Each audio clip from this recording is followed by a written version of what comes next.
안녕하세요. 게으른 멸치입니다. 제가 책을 읽으면서 순간순간 느끼는 생각을 편하게 말하려고 하는 거니까 영상은 볼 필요 없이 편하게 들어주시면 되겠습니다. 이 책은 제가 14살 사춘기 시작부터 20살 후반인 최근까지 생각이 머릿속에 너무 많았어서 특히 사춘기 때에는 머리가 아플 정도였고 성인이 된 후에는 아픈지도 모르고 약간 고통에 잠식되고 있었기 때문에 바로 제목 보자마자 내 얘기구나 하고 원인이 뭐고 해결책이 뭔지 궁금해서 골랐습니다. 사람들은 좋은 대학에 들어가거나 좋은 데 취직하는 것을 목표로 한다. 이것들을 다 이루고 나면 또 다른 출발선에 있다는 느낌이 들고 일, 직장, 결혼, 아이 등 모든 것을 선택해야 하고 책임져야 한다.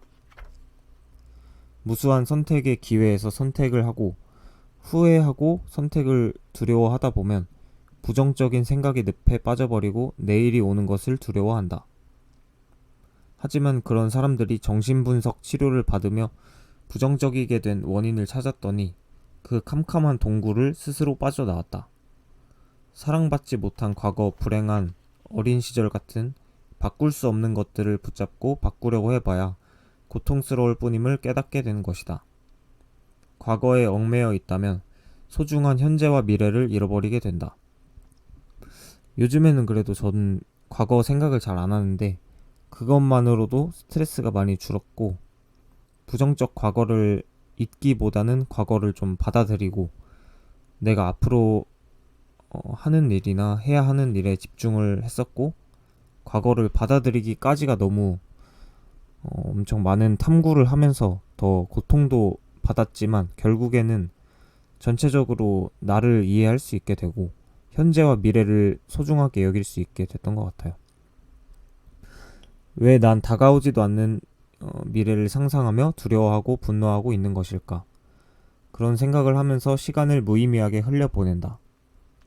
저도 집에서 제 행동이나 전부에 부모님 잔소리가 막 환청처럼 들리고 혼자 속으로 반박하고 짜증도 내고 막 그랬는데 근데 사실 실제 잔소리는 그 상상의 10분의 1도 안 되고 크게 별일도 아닌데 저 혼자만 막 온갖 상상을 다 했었어요. 이 정도가 프롤로그고 나는 왜 생각이 많은 걸까? 이게 첫 번째 목차입니다. 선택의 기로에 선 사람들은 수많은 가능성 앞에서 흔들린다. 충분히 고민하고 비교해 봤는데도 내 선택이 옳다는 확신이 없기 때문이다. 불확실성이 클 경우 불안지수가 높아지면서 다가올지도 모르는 위험에 대비해 자기 방어적이고 공격적으로 되기 쉽다. 제가 아까 상상 속으로 부모님 잔소리에 잘못 대처한 게 이런 내용이겠죠. 고민은 계속해서 깊어진다. 하지만 고민이 너무 길어지면 오히려 너무 자잘한 사항까지 신경 쓰게 되면서 그릇된 결정을 내릴 확률이 높아진다. 의사결정에 필요한 정보는 이미 충분히 있는데도 정보 자체에 중독돼 더 많은 자료를 찾아 나선다. 너무 많은 정보는 잘못된 판단으로 이끌 확률이 높고 스트레스만 가중시킨다.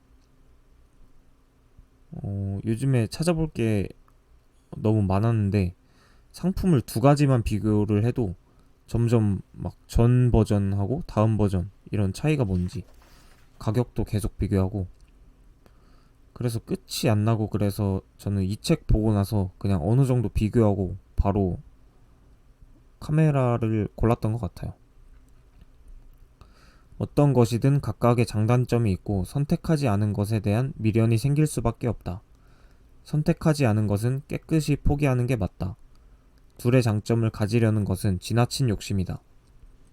결혼을 하느냐 마느냐보다 결혼을 했으면 책임지고 둘이 행복하게 살아야 하고 혼자 살면 혼자 행복하게 살도록 해야 한다.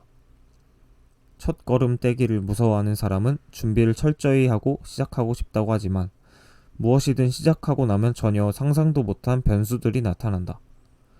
저도 완벽을 추구를 하는데 점점 갈수록 제 인생 계획이나 편집 같은 계획이 시작도 못하고 있어서 그냥 자세한 계획 없이 강의도 뭐 질러버리고 편집도 되는 데까지만 해서 부족한 게 보여도 그냥 올리기 시작했는데 오히려 완벽하게 준비한 것보다 훨씬 진행 속도도 빠르고 변수 대처에 능동적으로 대응할 수 있는 것 같아요.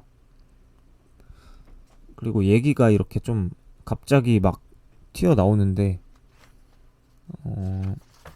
제가 좀 읽은 다음에 생각 같은 거를 적어놓고 좀 중요한 내용 위주로 정리를 하고 생각도 중요한 내용 위주로 정리를 해서 조금씩 연결이 안 되는 부분이 있을 수도 있는데 최대한 연결은 해놓기는 했어요.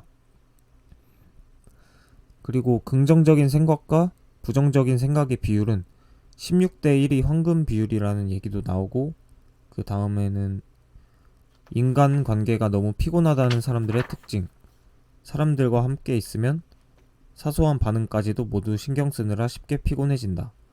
늘 긴장 상태에 있기 때문이다. 관계사고도 심하다. 관계사고란 사람들이 자신을 따돌리고 뒤에서 쑥덕거리면서 욕을 한다고 생각하는 것을 말한다. 관계사고는 열등감과 관련이 있다. 하지만 사람들은 다른 사람에 대해 크게 신경 쓰지 않는다. 그리고 분명한 건 여러 문제가 당신 탓이 아닐 가능성이 매우 높다는 것이다. 저도 관계사고가 좀 있었어서 누가 전화를 하면 제 얘기를 하는 것 같기도 하고, 버스를 딱 탔을 때 다 저를 쳐다보면서 막 뭔가 안 좋은 평가를 내리고 있는 걸로 생각도 들었던 적이 있어요. 그래서 밖에 나갔다 들어오면 완전 피곤하고 집에서 나가기도 싫은 거죠. 타인의 평가에 민감하게 반응하고 남의 눈치를 심하게 본다면 자신의 마음을 가만히 들여다볼 필요가 있다. 모든 사람과 잘 지내야 한다는 강박에 시달릴 필요가 없고, 타인이 나를 싫어한다고 해도 대부분 아무런 일도 일어나지 않는다. 친한 사람이라면 이유를 물어보면 될 일이다. 진정한 행복은 당신이 사랑하는 사람으로부터 사랑받을 때 온다. 걱정의 90%를 없애는 법. 내가 그 문제를 통제할 수 있는가? 이 말이 저한테 기억에 남았고 지금까지도 도움이 많이 되는 것 같아요. 그리고 불안은 의외로 큰 일은 생기지 않고 스스로 사그라든다. 감당하기 어려운 일을 피하고 싶은 마음이 불안인데 결국 아무 일도 일어나지 않는다. 전에도 나왔었고 최근 읽는 책에도 나오는데, 불안은 당연한 거긴 하지만 허상일 뿐이어서 빠르게 마주하는 것이 더 낫다는 얘기가 계속 나와요. 그리고 당장 무언가를 해라. 문제 해결에 집중하게 되면 걱정이 사라진다. 근데 이거는 좀 어렵긴 한데 억지로 하는 건 쉽지 않는 것 같아요. 그리고 좀 전에 불안과 마주하라는 게 저는 가장 핵심이라고 보는데, 불안이 사그라드는 것보다 바로 마주하고 그 실체는 아무것도 없다는 걸 깨달으면 깊은 곳에 있는 불안이 진심으로 사라지고 앞으로 나아갈 힘까지 다시 생기게 되는 것 같아요. 아직 불안하지 않은 사람은 뭐 전혀 이해가 안 가고, 지금 불안하고 있는 사람들도 이런 게 이해가 안 될 텐데, 저는 불안을 겪었다가 이제 빠져나와가지고 뭐 이런 게 엄청 큰 일로 생각하시겠지만 생각보다 크고 많은 일이 정면 돌파를 통해서 의외로 쉽게 해결된다고 생각을 하고 있어요. 저는 그거를 요즘에 진짜 많이 느끼는 것 같아요. 감정 기복이 심한 사람들이 하는 착각이 본인들이 조울증이라고 생각하는데 보통은 그렇지 않다. 자신을 조울증이라고 표현하면서 감정에 휘둘린다는 사실을 못 견뎌야 하는데, 그 이유는 감정에 영향받기보다는 감정을 통제해야 한다고 생각하기 때문이다. 요즘은 지나친 사랑과 기대로 인해 감정의 과잉 상태에 빠져 있어서 아이가 스스로 감정을 처리하지 못한다. 반대로 지나친 통제에서도 비슷한 문제가 일어난다. 평온하지 않으면 비정상이라는 착각에서 빠져나와서 어떤 감정이든 온몸으로 느껴보라. 모든 감정은 옳다. 저는 감정이 들쑥날쑥 했어가지고 평온하려고 하면서 그거에 스트레스를 너무 많이 받았었는데, 그 스트레스를 받는 상황이 또 스트레스를 주고 감정이 격해지게 만들었던 것 같아요. 이제는 감정을 이해하고 내 생각과 다른 감정도 이해하고 내가 통제할 수 있는 부분만 고치려고 하니까 거의 해탈한 수준으로 마음이 좀 평온해진 것 같아요. 우리는 어떤 사건이나 문제가 발생하면 그걸 예방하기 위해 원인을 알고 싶어 하는데 원인을 알 수 없으면 운이 없다거나 버림받았다고까지 생각한다. 사실 인생은 누구에게나 어떤 일이든지 일어날 수 있고 그게 인생이다. 이런 인생과 마찬가지로 내가 이겨낼 수 있는 것에 집중해서 이겨냈으면 좋겠습니다. 그리고 나는 왜 부족한 게 많을까? 직장에서 완벽주의를 추구한다는 사람이 1100명 중에서 67%라고 하는데 그만큼 경쟁 사회라고 할 수 있겠죠. 완벽함을 추구하는 것 자체는 문제가 없습니다. 완벽주의를 적응형 완벽주의와 부적응형 완벽주의로 나눌 수가 있는데 적응형은 수많은 시도를 하다 보면 당연히 실패를 할 수밖에 없다고 생각하는 것이다. 현실적인 기준을 가지고 현재의 성취에 충분히 기뻐할 줄 안다. 반면에 부적응형 완벽주의자들은 늘 긴장하며 끊임없이 질책하고 증명하려 애쓰고 타인에게 인정받기 위해 노력해서 불안과 걱정, 우울, 스트레스에 시달린다. 그리고 현재의 상태에 불만족하기 때문에 자신에게 휴식을 허락하지 않는다. 그래서 사람들과 잘 어울리지 못하고 평범한 일상을 놓치기도 한다. 하지만 애초에 불가능한 목표에 자신의 실패를 두려워하며 계속 일을 미룬다. 그러면서 자신을 한심하게 여기기도 하면서 일을 붙들고 있다. 이제는 현실을 인정하고 무거운 갑옷을 벗어 던져야 한다. 완전 제 얘기였는데 이제 지금의 나를 알고 내가 할 수 있는 목표를 세우고 목표가 분명히 엄청 낮을 건데 그리고 사람마다 너무 달라서 저는 일찍 일어나는 것도 어려운 일이라고 생각을 해서 예전에는 그거에 엄청 스트레스 받았었는데 그냥 포기하고 실패를 필연적인 것으로 여겨서 당연히 중간에 실패를 할 거라고 생각하니까 마음이 편해지고 좀 활력이 생긴 것 같아요. 그리고 전략적으로는 약점을 일정 수준 이상 극복하기 힘들기 때문에 강점에 집중하라고 하고 그러면서 뒤에는 부정적인 생각을 하는 사람에 대해 말하는 것 같은데 한 번쯤은 자신에게 솔직해져라. 배가 고픈 여우가 포도나무를 발견하고 포도를 따먹으려고 점프하다가 실패하고는 저런 신포도를 누가 먹어? 라고 생각을 하고 잠시 뒤에 지나가는 개가 포도를 따먹으려고 점프를 하자 여우는 개를 비웃으면서 헛짓거리라고 생각했고 이제 까마귀가 나타나서 포도를 먹으니까 저런 거나 쪼아먹고 있냐 저런 맛없는 거나 쪼아먹고 있냐 하면서 가엾게 여겼다.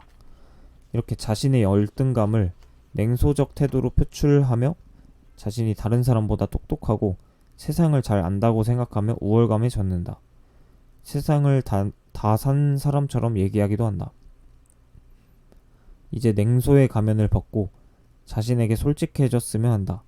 사람들은 생각보다 더 많이 서로를 돕고 의지하며 인생의 기쁨과 행복이 그 안에 있다. 노력했을 경우 실패할 확률은 50%, 안 하면 실패할 확률은 100%이다. 전에 책에도 나왔듯이 자신이 부족한 걸 알 때 가장 많이 배운다고 하니까 항상 태도는 겸손해야겠고 저도 사춘기 이후로 냉소적 태도를 계속 이어갔었는데 아마도 좀 칭찬을 많이 고파했던 것 같아요. 특히 사춘기 때는 세상이 막 공부 성적으로 굴러간다고 생각을 했는데 처음에는 공부를 이제 좀 그래도 했는데 그거에 비해서 점점 칭찬이 줄어드니까 더 막 냉소적인 태도로 됐던 것 같아요. 근데 책을 많이 읽다 보니까 최근에 느끼는 거는 세상이 너무 넓고 제 태도도 많이 달라지는 것 같아요. 사실은 달라졌다기보다는 좀 예전으로 돌아간 느낌이 들었어요. 항상 사람들의 장점을 최대한 찾으려고 하고 그래도 이렇게 좀 알았다고 해서 달라지는 건 별로 없고 사람이 변화하지 않으려는 속성이 있기 때문에 적용시키기까지는 꽤 오랜 시간과 노력이 필요하다. 어릴 때 마주하지 못했던 것들을 이제 진심으로 마주해서 어릴 적 무서웠던 동굴 안의 소리가 곰이나 호랑이가 아닌 쥐 한 마리였음을 느껴봐야 한다. 그러니까 동굴에 직접 무서워하기보다는 직접 들어가라는 얘기겠죠. 성인이 된 지금은 충분히 해결할 수 있는 일이다. 어릴 때는 혼날까봐 제 진심을 다 얘기하지는 못했는데 지금은 다 얘기하고 있고, 좀 얘기하면서 싸우더라도 그냥 싸우면 되고 그게 그냥 별일 아닌 것 같아요. 그리고 정신분석학의 창시자 프로이트는 정상의 기준이 이런 약간의 히스테리와 편집증, 강박을 가진 것이라고 했고, 이런 것들에게서 완벽히 자유로울 수는 없다고 했다. 진짜 느끼면 느낄수록 이런 거를 점점 알게 되는데, 프로이트는 그 옛날 사람이 이런 통찰을 해서 결과까지 냈다는 게 대단한 것 같아요. 책에서 이런 좋은 말들도 해주고 그냥 내 공감대를 읽기만 했는데도 책이 도움이 되고, 꼭 이 책 말고도 여러 책을 읽으면서 이해심도 늘고 제 표현 방식들이 새롭게 정렬되는 것 같아요. 마지막으로 이 책의 저자는 저보다도 부정적이고 힘들어했던 사람 같은데, 제가 겪었던 안 좋은 그런 감정들을 다 알고 있어서 신기했고, 또 뒷부분은 저도 많이 힘들어했기는 했지만 이 저자는 더 극적인 일들을 많이 겪었던 것 같아서 뒤에는 크게 공감은 안 돼서 그냥 좀 넘겼고, 대충 읽으면서 넘기고, 자신이 밟지 못한 상태다 라고 생각하면 저는 이 책을 추천드립니다.